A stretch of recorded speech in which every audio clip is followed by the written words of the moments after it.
네, 이렇게 상해에서 많은 활동들을 이제 하고 있었던 것을 우리가 볼 수가 있었는데요. 이 3.1 혁명이라는 것은 어떻게 일어나게 됐느냐. 3.1 혁명이 그냥 하루아침에 이루어진 것이 아니라는 것을 알 수가 있는데요. 이 3.1 혁명을 알려면 이 당시에 어떤 세계적인 그 흐름을 우리가 알아야 되는 것입니다. 자, 19세기, 20세기의 세계사의 흐름은 무엇이었냐면, 첫 번째는 근대화로 가는 그런 운동이 일어나고 있었고요. 두 번째는 식민지 해방 운동이 물결을 이루고 있었습니다. 자, 19세기 서구 열강의 아시아 침략의 그림을 이렇게 본다면요. 1800년대부터 벌써 이렇게 일어나고 있죠. 제일 처음 이런 식민지가 일어나게 된 것은 스페인이나 포르투갈을 우리가 들고 있습니다. 스페인이나 포르투갈이 지도상에서 보면 그 남쪽으로 이렇게 내려가면 바로 남아메리카가 나오잖아요. 그래서 남아메리카 지역에 스페인이나 포르투갈이 많은 점령들을 했었고요. 그 다음에는 이제 네덜란드가 그 다음 바톤을 이어받아 가지고 아시아 지역으로 많은 침투를 하게 되죠. 그 이후로 제국주의 영국과 프랑스가 이제 제국주의의 식민지를 침탈을 했고, 이후로 독일과 이탈리아, 그리고는 러시아, 미국, 그 다음에 유일하게 동양에서는 일본이 그대로 미국의 침략을 받은 나라로서 미국이 침략했던 방식을 그대로 이용해서 우리 조선을 이제 침략을 하게 되는 그런 상황이 놓이죠. 그래서 일본은 우리나라, 그 다음에 대만, 이런 지역을 식민지로 삼게 되고, 중국의 몇몇 도시 지역, 그런 지역들, 그 다음에 사할린 지역 또 이렇게 점령을 하게 되죠. 그렇게 해서 일본은 이제 세력을 펼쳐나가게 됩니다. 자, 그래서 이제 1800년대에 들면서부터는 이렇게 서구권 내에서 이런 아시아라든지 남아메리카라든지 이런 아시아로 들어오게 됩니다. 그래서 모든 나라들, 인도는 영국의 명이 되고요. 그 다음에 네덜란드 또 이쪽 지역으로 들어오게 되고, 프랑스도 이 베트남 역사를 공부하다 보면 또 프랑스가 오랫동안 이 지역을 침략했다는 것을 알 수가 있습니다. 그래서 이 동남아 지역에서는 유일하게 태국은 한 번도 식민지가 된 역사가 없더라고요. 그 외에 다른 나라들은 다 이렇게 그 서구 제국주의의 침략을 받고 있었습니다. 그러다 보니까 이 나라들이 원래는 왕조 국가들이었는데요. 왕조 국가에서 이제 근대화 운동을 국내로서는, 그 나라 내에서는 근대화가 진행이 되는, 그 왕권이 무너지는 그런 일들이 일어나게 됨과 동시에 또 이렇게 서구 식민지로부터의 해방 운동, 이 두 가지가 맞물리게 되면서 19세기와 20세기를 맞이하게 되는 것입니다. 우리나라도 마찬가지죠. 이 일본의 경우는 미국의 그 흑선, 시커먼 그 배가 와가지고 처음에 딱 오다 보니까 이 일본에서는 놀랬죠. 그런데 우리가 요시다 쇼인 이야기하면서 이 일본에서는 바로 무릎을 꿇게 되는 거죠. 그러면서 그대로 받아들이게 되고, 이 또한 메이지 유신이 1868년에 일어나게 되면서 이 근대화로 먼저 이제 가게 되는 겁니다. 그렇게 하면서 이 일본은 미국이 했던 방식 그대로 우리나라의 그 강화도로 와서 이렇게 왔다 갔다 하면서 미국의 흑선처럼 왔다 갔다 하면서 폭탄을 이제 유도를 하게 되는 거죠. 그렇게 해가지고 여기서 강화도 조약을 맺으면서 우리나라로 들어오게 되는 것입니다. 자, 이렇게 이제 3.1 운동이라는 것은 3.1 혁명의 배경을 본다면 이제 제1차 세계대전을 이야기하게 되는데요. 제1차 세계대전은 1914년에서 1918년까지 4년 동안 일어났던 전쟁이 되겠습니다. 그런데 이 세계 제1차 대전은 사실 원래 초창기 제국주의와 나중에 제국주의가 서로 식민지를 갈라먹는 그런 과정에서 일어난 전쟁이라고 할 수 있겠습니다. 그렇기 때문에 요 앞에 이러한 상황들이 이어지는 거죠. 그래서 제국주의 식민지 그런 세력들의 이야기가 이어져 오면서 세계대전이 일어나게 되는데요. 이때 1918년에 세계대전이 끝나게 되면서 이 승전국들이 패전국들이 가지고 있었던 식민지를 나누어 가지게 되는 그런 상황이 놓이게 되면서 파리 강화회의가 일어나게 됩니다. 이때 승전국이라고 할 수 있는 미국에서는 어떤 이야기를 했냐면 민족 자결주의라는 것을 이야기하게 됩니다. 그런데 엄밀히 말하면 이 민족 자결주의, 자기 민족의 운명은 민족 스스로가 결정해야 된다라고 하는, 어떻게 보면 우리 이렇게 식민지 국가로서는 정말 좋은 이야기지만 사실은 그 내면은 뭐다? 승전국들이 패전국들의 식민지에게만 해당되는 거였어요. 그런데 일본은 이때 힘이 있는 승전의 편이었기 때문에 일본의 식민지였던 우리 조선에게는 해당되는 일이 아니었습니다. 그렇지만 우리의 독립운동가들은 이때 이 흐름을 아주 많은 기대를 가지고 있었어요. 그리고 또 한편으로는 1917년에 러시아에서 사회주의 혁명이 일어나게 됩니다. 제정 러시아, 원래 그 황제를 중심으로 하던 그 제정 러시아에서 레닌을 중심으로 하는 이런 혁명 세력이 처음으로 소비에트 공화국을 이제 이야기하게 되는 거죠. 그러다 보니까 이 레닌은 어떤 생각이었냐면 피압박의 그런 민족들이 스스로 자결권을 가져야 된다라는 선언을 하게 돼요.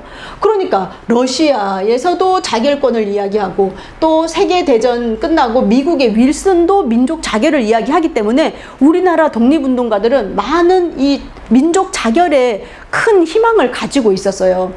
그리고 또한 스웨덴이라는 곳에서 만국사회당 대회가 열리게 됩니다. 이 만국사회당 대회에 열릴 때 이때 독립을 촉구하는 그 전문을 발표할 때 우리나라도 빨리 우리도 일제로부터 식민지이기 때문에 우리도 독립을 추구한다는 것을 이야기하자라고 해가지고 여기에 참여를 하게 돼요. 그래서 스웨덴 이 만국사회당 대회에 참가하기 위해서 급하게 이름을 조선사회당이라는 걸 만들어 가지고 여기서 국제회의에 참여하는 외교 활동을 펼쳐야 된다라고 이미 1917년에 이런 활동들을 했던 경험이 있습니다.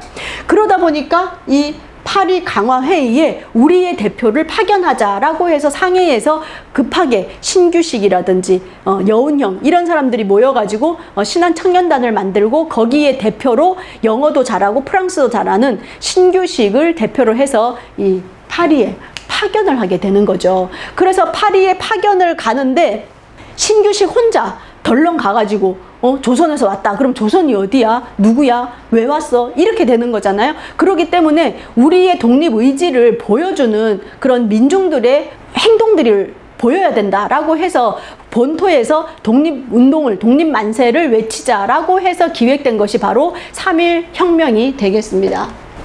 그래서 이제 신한청년단이 조직이 된 게 1918년이 되겠고요. 그리고 이제 만주로 또 국내로 일본으로 이 대표자들을 파견을 하게 됩니다. 그래서 만주로 정원택, 박찬익, 조소왕, 김자진, 여주 이런 사람들이 파견을 하면서 이때 무오독립선언서라 그래서 우리 기미독립선언서 이전에 대한독립선언서로 불리는 무오독립선언서가 제일 먼저 발표되는 것이 바로 이 신한청년단들이 이동을 하면서 만든 거가 되고요. 그 다음에 국내로는 곽경이나 방효상들을 보내게 돼요. 그런데 이 두 분은 밀정들에 의해서 잡혀가지고 고문을 받다가 돌아가시고 이제 폐인이 되는 그런 상황이 펼쳐지게 되고요. 선우혁이라는 분이 가셨는데 이 선우혁은 기독교 신자였어요. 그러다 보니까 우리 국내에서 기독교 세력이 3.1혁명에 많이 참여하게 된 그런 하나의 또 배경이 될 수가 있고요. 일본으로는 장덕수가 가게 되면서 원래 일본에서 아까도 이야기했지만 학생들이 먼저 가서 선진문물을 보고 실력 양성론을 이야기하고 있을 때 그리고 학생회도 조직을 하고 있어서 무언가를 준비를 하고 있을 때 이 장덕수 신한청년단의 장덕수가 파견이 되면서 이러한 파리 강화회의 이야기를 하면서 28 독립선언이 터져 나오게 된 직접적인 계기들을 마련하게 됩니다. 그래서 신한청년단의 동선을 본다면 여기 상해에서 파리로 김규식이 가게 되고요. 그 다음에 여운형 이런 분들도 만주를 거쳐서 연해주로 여운형도 이동을 하게 되고요. 선우혁은 국내로 파견이 되는 것입니다. 그리고 그 외에 김규식의 부인이죠. 김순애. 이 사람은 부산, 국내로 들어오게 돼요. 부산으로 가서 어디를 제일 먼저 갔다 그랬죠? 백산 안희재 선생의 백산상회를 먼저 가서 소식을 전해서 국내로 많은 이제 파견을 하게 되고요. 조소왕은 일본으로 이제 가고 장덕수도 가게 되는 것입니다. 그래서 이렇게 신한청년단이 파리의 강화회의에 김규식을 파견하고 국내로 가서 이렇게 3.1혁명에 도화선을 마련을 하게 되는데요. 이 3.1혁명은 또 신한청년단 뿐만이 아니라 이미 국내에서도 이승훈이라든지 그 다음에 천도교 손병이라든지 이런 분들도 무언가를 우리가 준비를 해야 된다라고 이야기가 무르익고 있었어요. 그것은 바로 고종이 1919년 초에 독살설이 있었죠. 그래서 고종이 승하하시고 그 다음에 이 인산일 장례를 보기 위해서 1919년 3월 3일에 장례를 보기 위해서 많은 사람들이 서울로 서둘러 모이는 그 모이는 기점으로 해서 무언가 우리가 해야 되지 않겠나 하고 있을 때 이러한 것들이 무르익으면서 3.1혁명이 3월 1일에 폭발을 하게 되는 거죠. 그리고는 이러한 혁명을 보고 상해에서 그 대한민국 임시정부가 이제 조직이 되는 것입니다.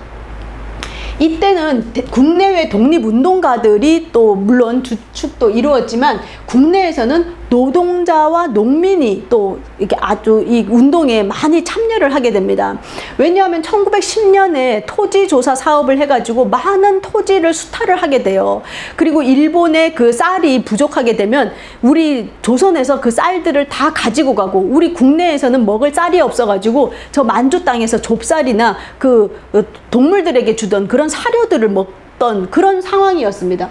그리고 노동자들은 어때요? 똑같은 노동을 해도 우리는 조선 사람이라는 이유로 임금이 아주 턱없이 부족했어요. 그리고 환경도 아주 어려운 광산이라든지 뭐 제대로 된 그런 환경이 되지 않은 곳에서 정말 짐승보다 못한 대접을 받으면서 일했던 사람들이 노동자 계층이었거든요. 그랬기 때문에 일본에 대한 불만이 아주 많은 세력들이 노동자와 농민이었습니다. 그리고 또 지식인들, 청년과 학생, 그리고 이 여성들이 깨우침을 가지고 있었죠. 우리가 지난 시간에 배웠듯이 기독교라든지 천도교 이런 종교에서는 남녀 평등이나 이런 교육을 하고 있었기 때문에 깨우친 사람들이 많이 있었어요. 그리고 특히 이 당시에 우리가 왜 3.1운동 하면 누가 생각나냐? 이미지 같은 거 보면 다 유관순밖에 없어. 그래서 그런 것을 좀 아쉬워하는 부분이 있는데 사실은 그 유관순이 가지는 상징성이라는 것은 유관순 개인도 있지만 이 당시에 여성이 사회의 운동에 참여해서 독립운동을 한다는 것 자체도 아주 낯선 모습이었고요.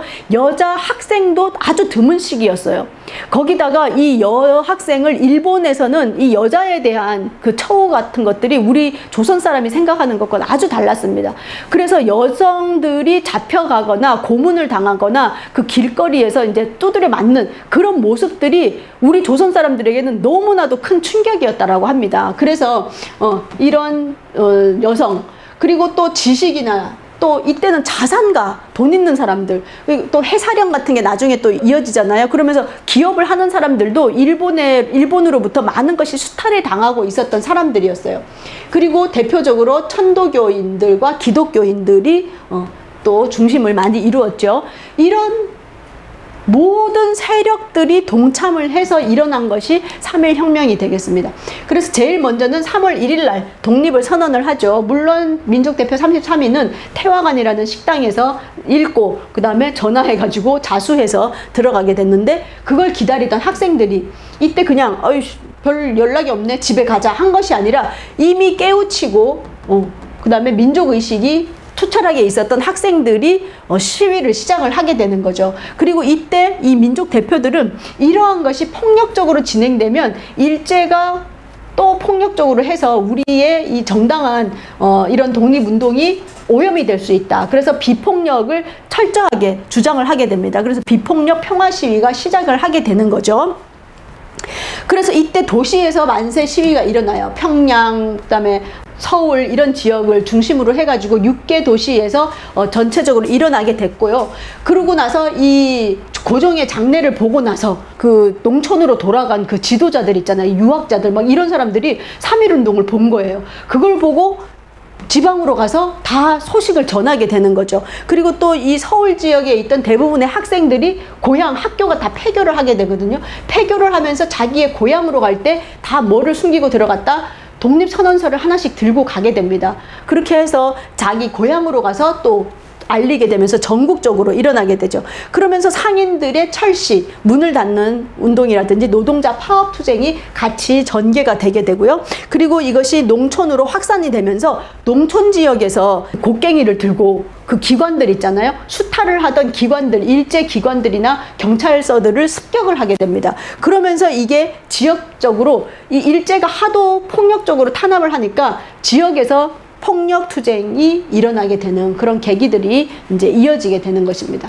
자, 3.1 독립운동이 어디에서 일어났냐? 어디에서 일어났어요? 전국에서 일어났어요. 대부분의 이렇게 빨간 것은 뭐냐면 10,000명 이상이 모인 곳입니다. 10,000명 이상이 모인 이런 독립운동이 많았다는 거예요. 그래서 횟수로 보면 평안도에 315회, 경기도에 303회, 전라도 384회, 경상도 228회 이렇게 전국에서 많은 독립운동이 5월 초까지 이어졌다고 합니다. 그리고 길게는 더 미국까지 해가지고 1년 남짓해서 이 3.1 독립만세운동이 일어났다는 것을 우리가 알 수가 있습니다. 그래서 경과로 살펴보는 3.1운동이라 그래가지고 이렇게 있는데요. 준비는 독립선언서가 21,000장이 인쇄가 됐는데 이거는 천도교가 중심으로 이렇게 인쇄를 했죠. 그리고 전개로 보면은 이제 5,000명의 시민들이 3.1 만세운동을 파고다에서 시작을 했다라고 되어 있고 6개 도시에서 했는데요. 결과는 총 7만 명의 사상자를 냈다라고 되어 있습니다. 그래서 사망자는 7,509명이다 라고 나와 있는데요. 이 여러분들 박은식 선생이 쓰신, 박은식 하면 한국통사 알잖아요. 한국통사와 한국혈사 있는데요. 한국독립운동 지혈사라고 해가지고 이 피로 쓴 역사입니다. 혈사. 이 피로 쓴 건데 여기 보면 제일 마지막에 뭐로 나오냐면 1919년 이 3.1운동의 경과와 결과 그리고 그 이야기들이 나와 있어요. 학살 내용 이런 것들이 나와 있거든요. 이 책을 읽으면 19금이에요. 19금.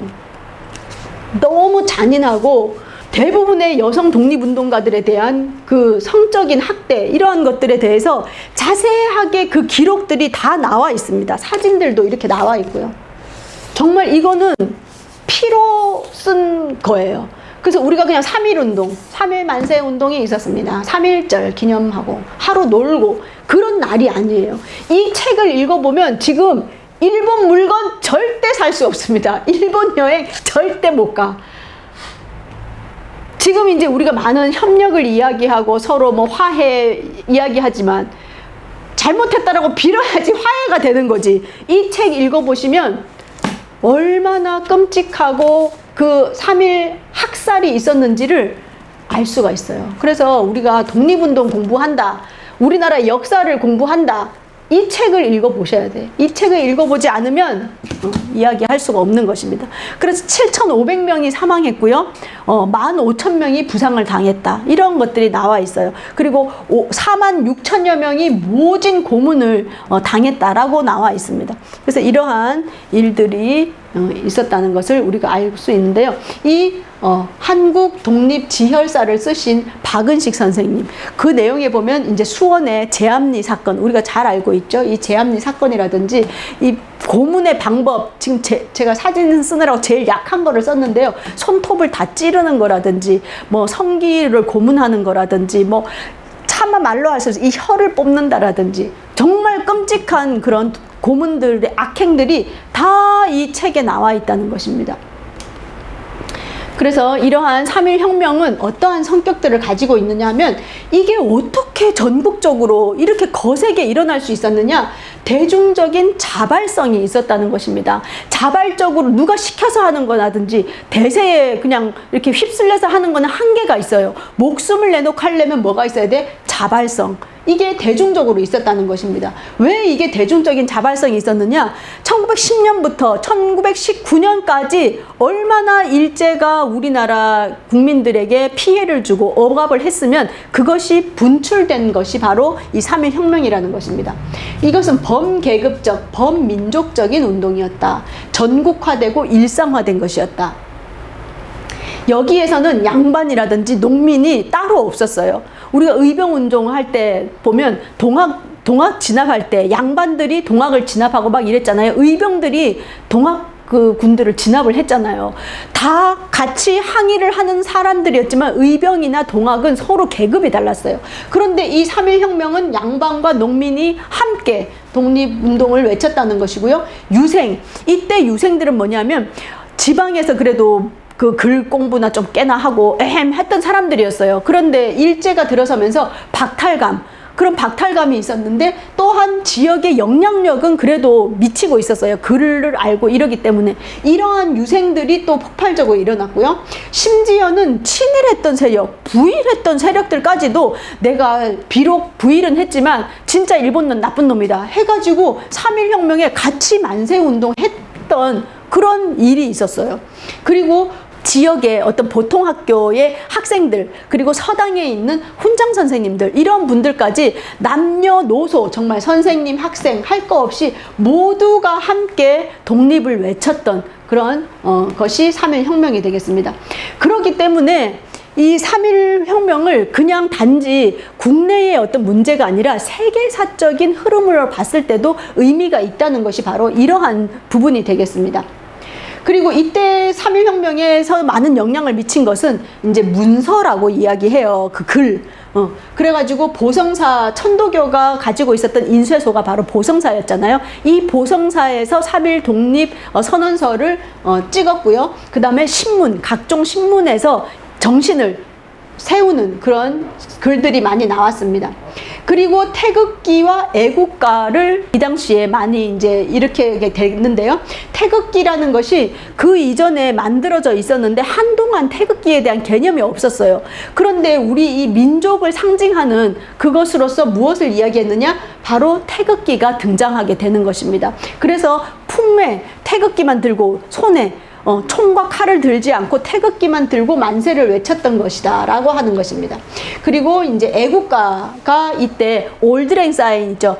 따라라라라라라 이 노래, 그 노래에 맞춰서 애국가의 가사를 넣어가지고 동해물과 백두산이 마르고 닳도록 하는 그 불렀던 노래가 이 노래가 되겠습니다.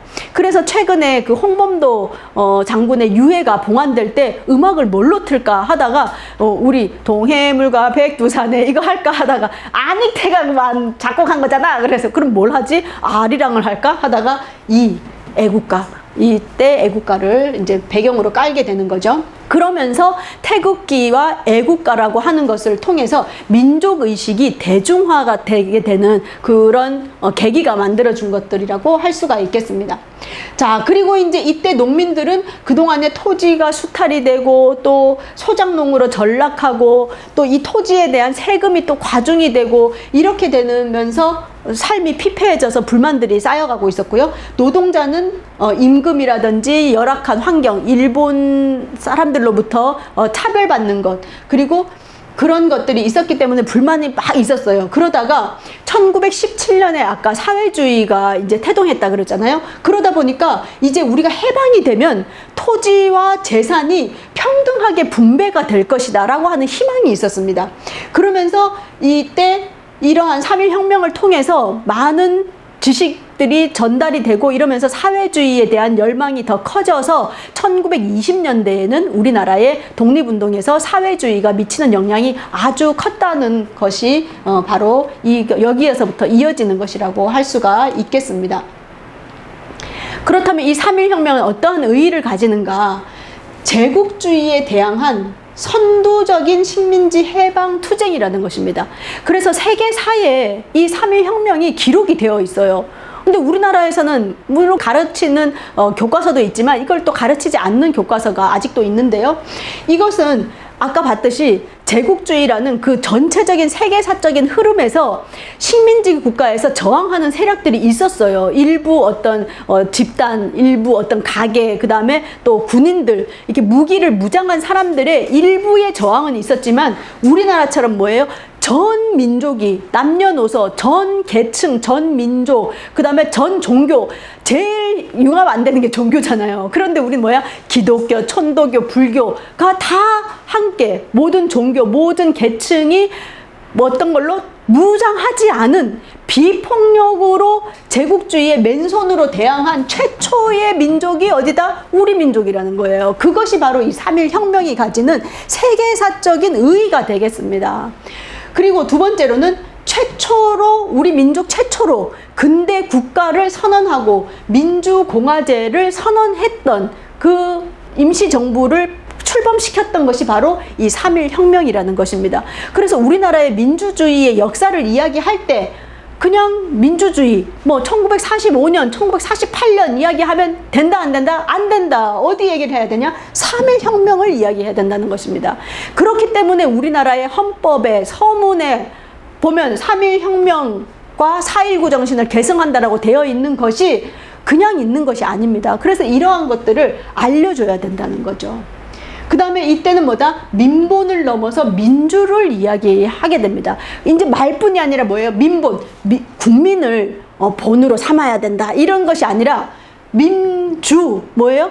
주인이다. 내 손으로, 내 맨손으로 우리나라를 되찾겠다라고 했던 그 참여한 국민이 주인이, 진정한 주인이 되는 경험을 했던 것이 바로 이 3.1 혁명이라는 거죠. 그리고 또 대통합운동. 우리 맨날 이게 문제잖아. 서로 똑똑한 사람들 갈라지는 거. 이런 거 문제인데 뭐예요? 종교, 천도교, 기독교, 불교, 뭐 온갖 종교 다. 또 계층, 양반, 상놈 할 거 없이 다. 성별, 남녀 다 했다는 거예요. 그리고 이때는 개화파든 보수파든 서로 안 싸웠어. 또 무장만 해야 된다. 아니다. 계몽을 해야 된다. 뭐 서로 이렇게 한 게 아니라 무장 세력, 계몽운동 세력이 한꺼번에 했던 대통합을 이루어서 운동을 했던 흔치 않은 것입니다. 또 이것이 세계사적으로 의미를 가지는 것이 무엇이냐? 바로 비폭력 평화운동이었다는 것입니다. 지금 2021년 오늘에서 우리가 이야기하는 건 뭐예요? 전 세계가 하나로 어떻게 같이 공생을 해야 되냐, 그 이야기를 하는데, 그러한 제국주의의 그런 침략과 세계사적으로 아주 비극적인 그 가운데에서 우리 민족은 뭐를 외쳤다? 비폭력 평화를 외쳤다는 것입니다. 그래서 이러한 운동들이 우리가 왜 간디는 많이 알면서, 그렇죠? 간디, 뭐 비폭력 투쟁을 했다. 간디는 알면서 왜 우리 3.1 혁명은 그 이야기를 하지 않느냐 이거죠. 그랬을 때 이 우리 3.1 혁명을 보고 오사운동, 중국의 오사운동이라든지 그 다음에 인도 간디가 이거에 영향을 받았다라고 기록이 되어 있죠. 이것이 맞나? 비폭력 운동하는 것이 맞나? 간디도 아주 갈등했을 거예요. 그런데 이 조선이라는 작은 나라에서 일본이라는 제국주의, 신생 제국주의에 대항하는 그 운동이 전 국민이 비폭력으로 평화운동을 했다는 것은 간디에게도 엄청난 그 힘을 주었습니다. 그 외에도 이집트라든지 아시아 많은 국가들의 귀감이 되었던 것이 바로 이 3.1 혁명이 되겠습니다. 그래서 이 3.1 혁명은 우리가 그냥 3.1절 하면 그냥 하루 쉬는 날, 또 개학하기 하루 전날 이런 느낌이 아니라 우리나라 지금 민주공화국인 우리 대한민국의 출발과 또 그 다음에 전 세계사적으로도 의미가 있는 그런 자랑스러운 역사, 그리고 독립운동의 그 중심에 서 있는 역사가 이 3.1 운동이고, 그래서 단순히 무슨 새마을 운동, 무슨 운동이 아니고 목숨을 내걸고 새로운 세상을 만들기 위한 그 엄청난 물결을 우리 전 국민이 했다는 것을 기억을 하면서 이 3.1 혁명이 가지는 의미를 우리 국민들이 잘 알았으면 좋겠습니다. 이상으로 오늘 강의를 마치도록 하겠습니다. 감사합니다.